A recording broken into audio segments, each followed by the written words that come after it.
بسم اللہ الرحمن الرحیم اللہم صلی علی سیدنا و مولانا محمد وعلی آل سیدنا و مولانا محمد واصحاب سیدنا و مولانا محمد افضل صلواتک عدد معلوماتک وبارک وسلم جزا اللہ عنا محمد ما هو اہلہ۔ درس سیرت میں سے سن 3 ہجری کے واقعات کا تذکرہ چل رہا ہے، جن میں سے ایک واقعہ بیر معونہ کا تھا، جس میں سرکار دو عالم صلی اللہ علیہ وسلم کے 70 کے قریب تیار شدہ علماء صحابہ شہید کر دیے گئے۔ اسی واقع بیر معونہ کے ایام میں غزوہ بنی نذیر واقع ہوا۔ یہ لوگ یہود مدینہ میں سے تھے۔ اس کا قصہ یہ ہوا کہ بیر معونہ کے واقع میں عمر بن امیہ ضمری بھی اسیر ہوئے، مگر عامر بن طفیل نے، جس کا بھی پیچھے تذکرہ آیا تھا، ان کی پیشانی کے بال کاٹ کر چھوڑ دیا۔ اس کی ماں کے ذمے ایک غلام کا آزاد کرنا تھا، اور اس نے اس چھوڑنے کو غلام کا آزاد کرنا شمار کر لیا۔ یعنی جنگ میں جو آدمی پکڑا گیا وہ غلام بنایا اس کو اپنے خیال میں، اور اس کی پیشانی کے بال کاٹنے کی مطلب یہ تھا کہ اب میں نے تمہیں آزاد کر دیا، کیونکہ میری ماں کے ذمے ایک غلام آزاد کرنا تھا، اور وہ تم چونکہ غلام ہو لہذا تمہاری صورت میں میں نے اس کو آزاد کیا۔ یہ وہاں سے پھرے۔ یہ بن امیہ ضمری جب واپس لوٹ رہے تھے تو راستے میں 2 شخص جو کہ بنو عامر کے تھے، مشرک تھے، وہ انہیں ملے۔ انہوں نے ان دونوں کو قتل کر دیا، اور دل میں یہ خیال کیا کہ یہ بھی ایک طرح کا انتقام ہے عامر بن طفیل سے، جس نے اصحاب بیر معونہ کو قتل کرایا تھا، جبکہ وہ دونوں مشرک حضرت صلی اللہ علیہ وسلم کی امان میں تھے۔ اس بات کی عمر بن امیہ ضمری کو خبر نہ تھی۔ حضرت صلی اللہ علیہ وسلم نے اس قتل کی نسبت، جو کہ غلطی سے ہوا تھا، دیت تجویز فرمائی، یعنی اس کا خون بہا دے دیا جائے گا، یعنی اس کا قصاص نہیں ہے، کیونکہ قصاص اس کا ہے جو عمدن ہوتا ہے، لیکن اس میں چونکہ ان کو اس معاملے میں شبہ لگ گیا تھا کہ یہ لوگ واجب القتل ہیں یا نہیں ہیں۔ ان کا خیال یہ تھا کہ واجب القتل ہے، اس لیے انہوں نے ان کو مارا، جبکہ فی الواقع وہ لوگ امان میں تھے۔ آپ صلی اللہ علیہ وسلم نے انہیں امان دے رکھی تھی، ان کی جان کی امان تھی، تو اس لیے آپ نے یہ ایک شبہ پڑ گیا، لہذا قصاص نہیں ہوا، اس کی دیت تجویز فرمائی۔ اور بنو عامر اور یہود بنی نذیر کا آپس میں یہ حلیف تھے، الائی تھے، لہذا آپ کو منظور ہوا کہ ان کے مشورہ سے اس معاملہ دیت کو طے کیا جائے۔ یعنی اب یہ دیت تو دینی ہے، لیکن اب کتنی دینی ہے؟ چونکہ بنو عامر کے آدمی مارے گئے، اور ادھر بنو نذیر جو یہودیوں کا قبیلہ ہے، یہ اور وہ آپس میں دوست اور الائی تھے، اس لیے فرمایا کہ چلو بنو نذیر سے جا کر بات کرتے ہیں کہ دیت کتنی ہوگی، کیونکہ جو چیز یہ طے کر لیں گے وہ پھر بنو عامر کو بھی منظور ہو جائے گی، اس لیے آپ تشریف لے گئے۔ اور یہ امر جو ہے وہ غزوہ بنی نذیر کا سبب ہوا۔ پھر آگے کیا ہوا یہ کہ جب آپ صلی اللہ علیہ وسلم مدینہ منورہ طیبہ ہجرت فرما کر تشریف فرما ہوئے، تو یہود بنی قریظہ اور یہود بنی نذیر نے مکہ کے باہر ایک محلے میں رہتے تھے، آپ سے عہد کیا کہ ہم آپ کے موافق رہیں گے۔ یعنی مدینہ منورہ کے سے باہر یہ یہودیوں کے کچھ قبیلے تھے، انہوں نے شروع میں آپ صلی اللہ علیہ وسلم جب ہجرت کر کے تشریف لائے ہیں تو اس وقت یہ میثاق مدینہ کے نام سے ایک معاہدہ مشہور ہے، آپ نے اس میں ان یہودیوں سے یہ کہا تھا کہ تم لوگ بھی مدینہ منورہ کے باشندے ہو چونکہ، تو یہاں کی جو مفادات ہیں یا جو ذمہ داریاں ہیں وہ سب پر یکساں ہوں گی، ہم آپس میں مل کر رہیں گے، اور جو بھی باہر کا دشمن آئے گا اس کا ہم اکٹھے وہ کریں گے، دفاع کریں گے، اور ایک دوسرے کے خلاف جنگ نہیں کریں گے۔ آپ نے ان سے عہد کیا کہ آپ کے موافق رہیں گے، کچھ بدخواہی نہ کریں گے، اور آپ صلی اللہ علیہ وسلم کے دشمن کی مدد بھی نہ کریں گے۔ جب آپ صلی اللہ علیہ وسلم اس معاملہ دیت میں محلہ بنی نذیر میں تشریف لائے اور ان سے اس معاملے میں گفتگو کی، وہ لوگ آپ کو ایک دیوار کے نیچے بٹھلا کر باہم مشورہ کرنے لگے. یعنی یہودی سے، اور یہودیوں کی فطرت میں عام طور سے خباثت اور شرارت ہے. اب یہاں آپ صلی اللہ علیہ وسلم تو اس لیے تشریف لے گئے کہ دیت کا معاملہ جو ہے وہ طے فرمایا جائے، لیکن انہوں نے نیچے دیوار کے نیچے بٹھایا اور مشورہ کرنے لگے دیوار پر سے ایک پتھر لڑکا کر آپ کو قتل کر دیں. بجائے اس معاہدے کو آگے چلانے کے آپ صلی اللہ علیہ وسلم کی جان کے ہی دشمن ہو گئے. آپ صلی اللہ علیہ وسلم کو وحی سے اطلاع ہو گئی، آپ اٹھ کر مدینہ منورہ تشریف لے گئے.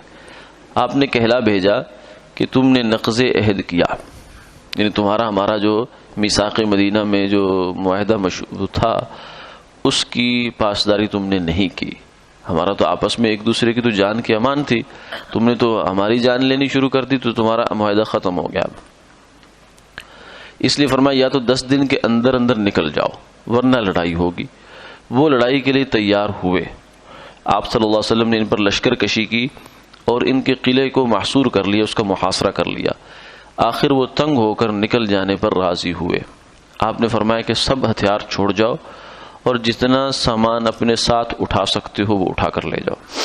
بعض خیبر میں جا بسے اور میں سے بعض لوگ جو ہیں وہ شام میں اور بعض اور جگہ. سورہ حشر میں 28ویں پارے میں اس قصے کی تفصیل مذکور ہے اور وہ یہی قصہ مذکور ہے. اسی سال یعنی سن 3 ہجری کے اندر ہی یا اگلے سال، بعض مورخین سیرت نگار اسی سال کا کہتے ہیں، بعض فرماتے ہیں 4 ہجری میں ہوا، شراب حرام ہوئی. شراب اس سے پہلے شراب کے بارے میں جو ہے ہلکا پھلکا انداز میں قرآن پاک میں تذکرہ شروع ہو گیا. یسألونک عن الخمر والمیسر قل فیہما اثم کبیر ومنافع للناس واثمہما اکبر من نفعہما. یہ آپ سے سوال کرتے ہیں شراب کے بارے میں، آپ ان سے فرما دیجئے کہ اس میں گناہ ہے اور لوگوں کے فوائد بھی ہیں، لیکن ان کا گناہ فائدوں سے زیادہ ہے. تو اس لیے جب یہ آیت نازل ہوئی تو آپ نے فرمایا کہ بھائی اللہ تعالیٰ شراب کے بارے میں اشاروں کنایوں میں بات فرما رہے ہیں، یعنی ایک دم حکم اس کی حرمت نہیں آیا بلکہ تدریجاً آیا ہے. تو اس لیے شراب حرام ہونے والی ہے. پھر ایسا ہوا کہ ایک وقت میں پھر حکم صراحتاً بھی آ گیا، یا ایھا الذین آمنوا انما الخمر والمیسر والانصاب والازلام رجس من عمل الشیطان فاجتنبوہ لعلکم تفلحون. کہ اے ایمان والو، شراب، جوا اور بت، ان کی جو وہ ہیں چڑھاوے وغیرہ، یہ ناپاک ہیں، گندی چیز ہیں، شیطان کا کام ہے، تم اس سے بچو تاکہ تم کامیاب ہو جاؤ. تو جب یہ حکم نازل ہوا تو تاریخ نے یہ دیکھا ہے کہ مدینہ منورہ کی گلیوں میں شراب بہہ رہی تھی. یعنی ایسا نہیں ہوا کہ مسلمانوں نے کہا یا رسول اللہ نہیں، ابھی ہمیں ذرا کچھ وقت دے دیں، کچھ یہ کر دیں، کچھ وہ کر دیں، نہیں، بلکہ ایسی بات نہیں ہوئی. جو ہی شراب کا حکم آیا اور شراب ختم. کسی کے پاس اگر پڑی ہوئی تھی تو اس نے اس کو گرا دیا ہے، بہا دیا ہے، حتیٰ کہ کچھ عرصے کے لیے وہ برتن بھی ممنوع کر دیے گئے جن کے اندر شراب پی جاتی تھی یا بنا کر رکھی جاتی تھی، تاکہ مسلمانوں کو اس کی طرف ایک التفات بھی نہ ہو، وہ ذہن میں بھی بات نہ آئے کہ ہم کبھی شراب پیا کرتے تھے. تو اس طریقے سے شراب کو اپنی زندگی سے خارج کرنا، یہ بھی آپ صلی اللہ علیہ وسلم کے معجزات میں سے ایک معجزہ ہے. آج تک کئی دفعہ ایسا ہوا ہے کہ مغربی ممالک میں شراب بہت پی جاتی ہے، کیونکہ وہ لوگ عیسائی ہیں، یا عیسائی بھی نہیں ہے بلکہ اب تو دہریے ہی ہیں، تو وہ لوگ بہت پیتے ہیں، لیکن اس کے جو نقصانات ہیں وہ بھی بہت زیادہ ہے. صحت کے لیے مسائل پیدا کرتی ہے. پھر یہ ہے کہ شراب میں جب نشے میں انسان ہوتا ہے تو اس کو فرمایا کہ نہ جو ہے الخمر جماع الاثم، یہ برائیوں کی جڑ ہے، ام الخبائث بھی کہتے ہیں اس کو. یعنی یہ گناہوں کی، خباثتوں کی، غلاظتوں کی جڑ ہے، کیونکہ جتنی جو ہے وہ گندی اور بدبودار قسم کا وہ شراب ہے، جتنی پرانی ہو جاتی ہے اتنی زیادہ وہ ان کے خیال میں نشاور ہو جاتی ہے. تو اس لیے کوشش تو ان کی ہوتی ہے کہ اس سے جان چھوٹ جائے. امریکہ میں ایسا ہوا ایک دفعہ، 70 کے آس پاس کی بات ہے غالباً، کہ انہوں نے قانون بنا دیا کہ آئندہ شراب نہیں پی جائے گی، ملک میں اس کو پابندی لگا دی جائے. لیکن 6 مہینے بھی نہیں چلا، سال بھی نہیں چلا مشکل سے قانون، اور پچھلے سال جتنی تھی اس سے کئی گنا زیادہ ہو گئی پابندی کی وجہ سے۔ تو انہوں نے کہا کہ نہیں، یہ کام ہم سے نہیں ہو سکتا، اس لیے کہ جو قانون ہوتے ہیں نا، سرکاری ضابطے، قوانین، ریاستی، یہ وہ فلاں فلاں، یہ صرف اوپر اوپر سے ہوتا ہے، انسان کے دل کے اندر داخل ہو کر اس کو بدل نہیں سکتے۔ یہ قانون صرف ایک جو لوگ صحیح چلنا چاہتے ہیں ان کے لیے ایک رہنمائی ہوتا ہے، لیکن جو قانون توڑنا چاہتے ہیں، قانون ان کے لیے زیادہ سے زیادہ کیا کر سکتا ہے؟ جیل میں ڈال دے گا۔ تو جیل میں ڈالنے سے تو انسان بدلتا نہیں ہے، بدلتا تو آدمی تب ہے جب اس کے اندر سے داعیہ پیدا ہوتا ہے، اور وہ اندر سے داعیہ جو ہے وہ اللہ اور اللہ کے رسول صلی اللہ علیہ وسلم کی محبت ہے، آپ کی عظمت ہے، آپ کے احکامات کی وقعت ہے۔ یہ جب دلوں میں پیدا ہوتی ہے تو پھر دلوں میں جو ہے وہ احکامات پر چلنا بالکل آسان ہو جاتا ہے، ورنہ ظاہر کی پابندی جو ہے وہ پوری طرح انسان کے اندر کو نہیں بدل سکتی۔ تو اس لیے آپ صلی اللہ علیہ وسلم کا یہ معجزہ ہے کہ آپ نے جب صحابہ سے یہ منع فرما دیا، حالانکہ وہ لوگ شراب کا ایسا نہیں ہے کہ صرف وہ ایک شغل میلہ تھا ان کی زندگی میں، نہیں، بلکہ شراب ان کی زندگی میں بہت بڑا دخل رکھتی تھی، اور اتنی زیادہ ان کے جو ہے شراب اور تلوار، یہ دو، جنگ، شراب، یہ دو چیزیں ایسی تھی کہ عربوں کی ثقافت اور تہذیب کے اندر اس کا بہت زیادہ دخل تھا۔ شراب کے کئی سینکڑوں جو ہیں وہ نام رکھے ہوئے تھے انہوں نے، تلوار، شراب، گھوڑا، یہ چیزیں ان کی زندگی میں ایسی تھی، لیکن اس کے باوجود بھی جب دلوں میں ایمان کی بشاشت داخل ہوئی ہے، ایمان جب دلوں میں داخل ہوا، اللہ کا تعارف ان کو ہوا، اس کے احکامات کی عظمت جب پیدا ہوئی، تو پھر اب وہ شراب کی جگہ وہاں نہیں ہے، اس لیے کہ دل میں ایک ہی چیز رہ سکتی ہے، یا اللہ اور اللہ کے رسول کی محبت ہوتی ہے، یا پھر خواہشات کے پیچھے انسان کا چلنا۔ خواہشات کے پیچھے بھی آدمی چلتا رہے اور اللہ کے رسول کی محبت کا دعویٰ بھی رکھے، یہ دو باتیں آپس میں جمع نہیں ہوتی۔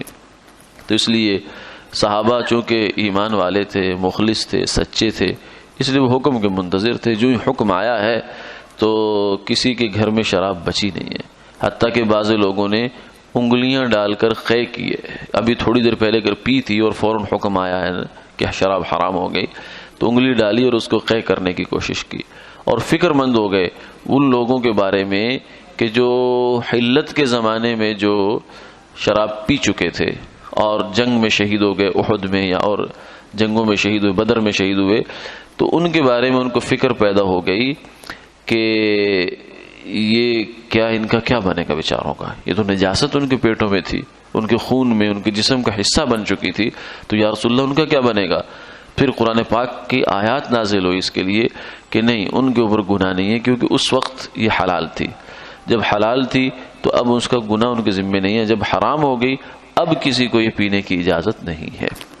شراب ایسی مصیبت ہے، فرمایا کہ اس کی 10 لوگ اس کی لعنت میں شریک ہوتے ہیں، بنانے والا، کھینچنے والا، نچوڑنے والا، پھر اس کو اٹھانے والا، پھر لے جانے والا، پھر اس کا پیسہ بیچنے والا، اس میں دلالی کرنے والا، بہت ایک لمبی چوڑی جو سلسلہ ہے شراب سے جڑا ہوا، یہ سارا حرام کمائی کا ایک سلسلہ ہے، اس سے بہت بچنا چاہیے۔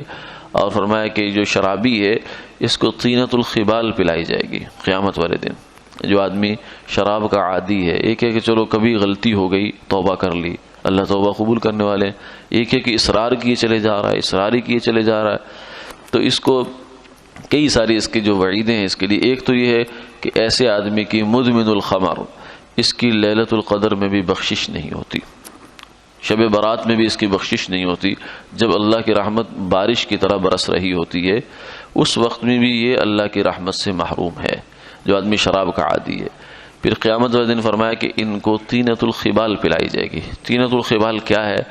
فرمایا کہ یہ ایک نالی ہے، یہ ایک نہر ہے، یہ ایک پائپ ہے جس کے اندر جہنمیوں کا، جو عام جہنمی ہیں، ان کے جو جسم سے خون، پیپ اور گند بلا، ان کی رطوبتیں جو خارج ہوں گی جسم کے اندر سے، وہ ساری اس نالی میں جمع ہوتی رہیں گی، اور یہ شرابیوں کو یہ دی جائے گی کہ یہ پیو، اس لیے کہ دنیا میں جو تم پیتے تھے وہ اصل میں یہی تھا، تم اپنے خیال میں تو بڑا مست ہو کے بڑا فخر سے پیتے تھے کہ میں نے اتنی بوتلیں چڑھائی، وہ اصل میں بوتلیں نہیں چڑھائی، تم نے جہنمیوں کا پخانہ چڑھایا، یا ان کا خون اور پیپ اور گند یہ چیزیں پی رہے تھے، اور شیطان نے تمہیں مزین کر کے دکھا رکھا تھا، زین لہم الشیطان اعمالہم، اس نے اوپر بڑا کور اچھا چڑھا دیا کہ تو بڑا آدمی ہے، بڑے فخر سے بتا رہا ہے کہ میں نے اتنی پیپ پی کے آیا ہوں، اتنا خون اور اتنا گند پی کے آیا ہوں۔ اس لیے اللہ حفاظت فرمائے۔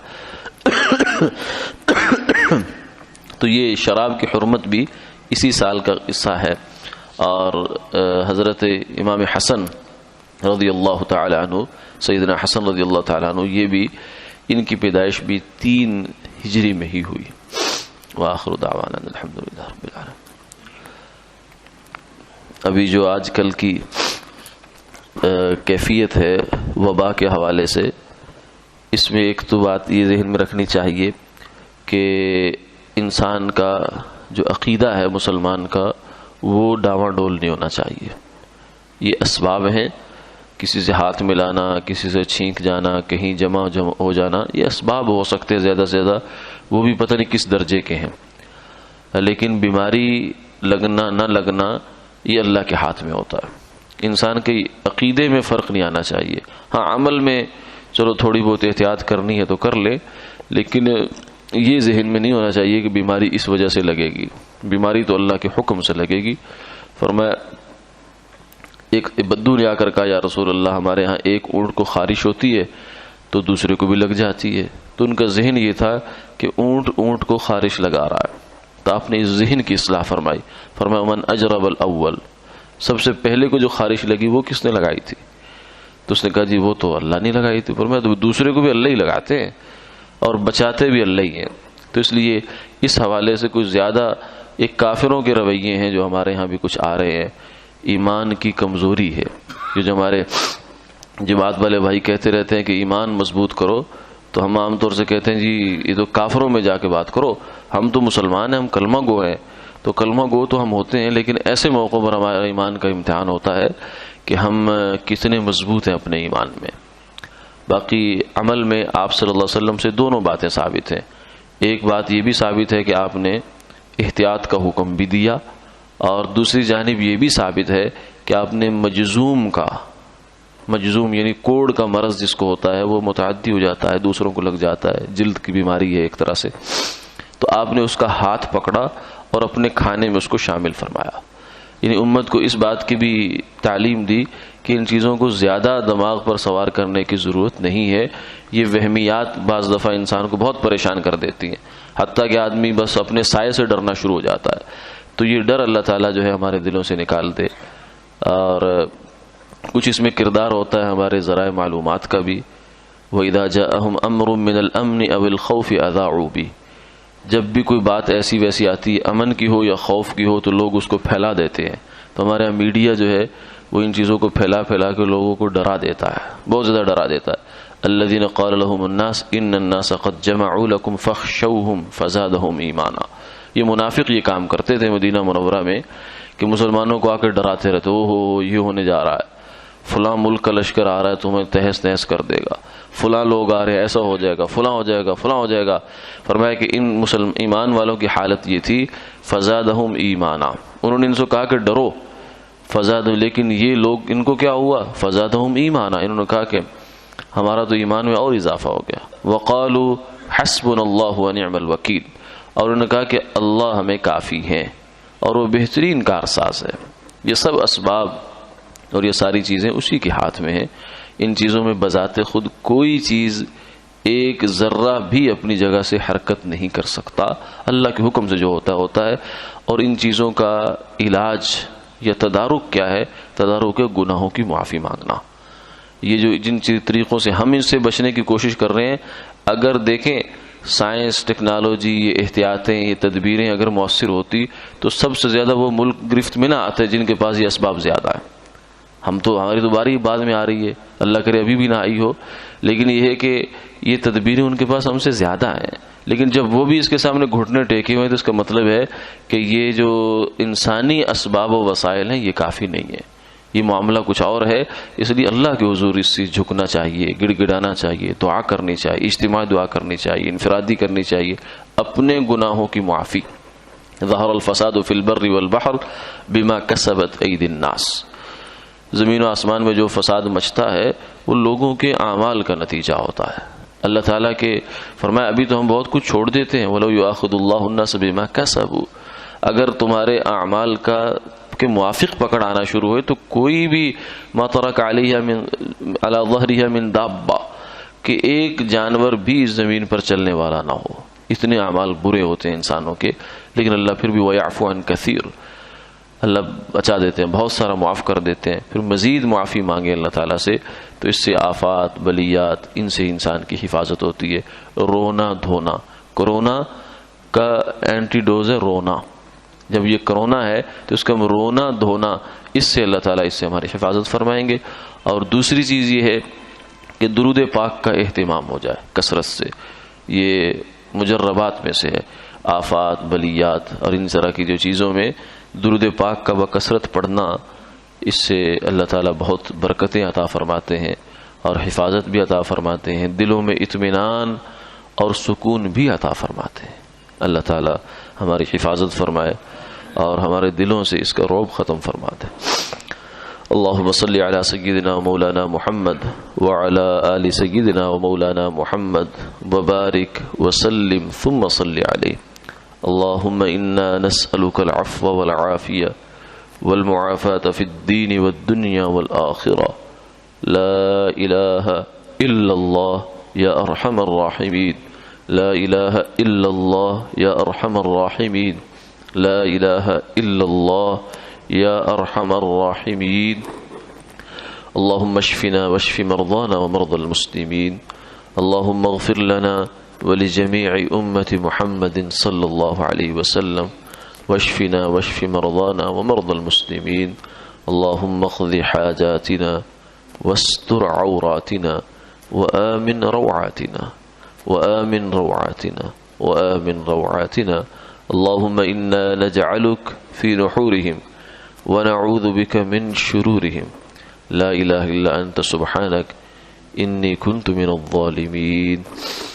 اللهم اشفنا واشف مرضانا، اللهم كن أنت ولينا ولا تكلنا إلى أنفسنا طرفة عين، ولا تنزع منا صالح ما أعطيتنا، ولا تفتنا فيما أحرمتنا، وصلى الله تعالى على خير خلقه محمد وعلى آله وصحبه أجمعين برحمتك يا